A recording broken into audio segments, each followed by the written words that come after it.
الحمد لله رب العالمين الرحمن الرحيم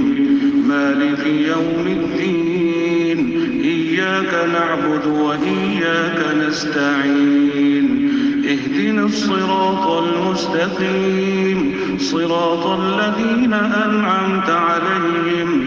غير المغضوب عليهم ولا الضالين.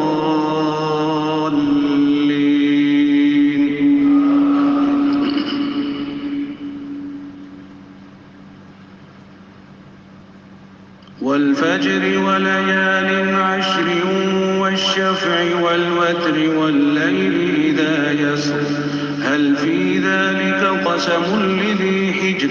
ألم تر كيف فعل ربك بعاد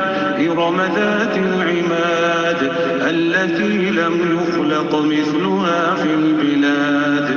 وثمود الذين جابوا الصخر بالواد وفرعون ذي الأوتاد الذين طغوا في البلاد فأكثروا فيها الفساد فصب عليهم ربك سوط عذاب إن ربك لبالمرصاد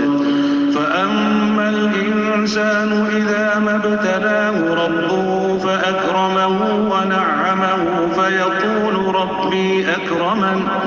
وأما إذا ما ابتلاه فقدر عليه رزقه فيقول ربي أهانن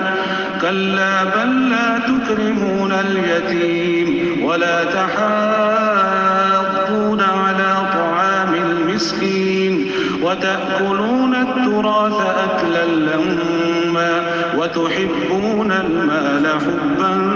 جما كلا إذا دكت الأرض دكا دكا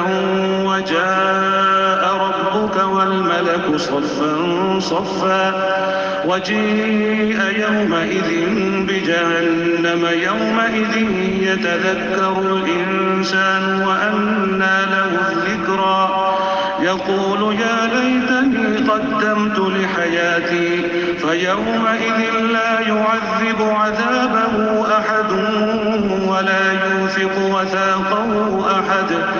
يا أيتها النفس المطمئنة ارجعي إلى ربك راضية مرضية فادخلي في عبادي وادخلي جنتي لا أقسم بهذا البلد وأنت حل بهذا البلد ووالد وما ولد لقد خلقنا الإنسان في كبد أيحسب أن لن يقدر عليه أحد يقول أهلكت مالا لبدا أيحسب أن لم يره أحد ألم نجعل له عينين ولسانا وشفتين وهديناه النجدين فلاقتحم العقبة وما أدراك ما العقبة فك رقبة أو إطعام في يوم ذي مسغبة يتيما ذا مقربة أو مسكينا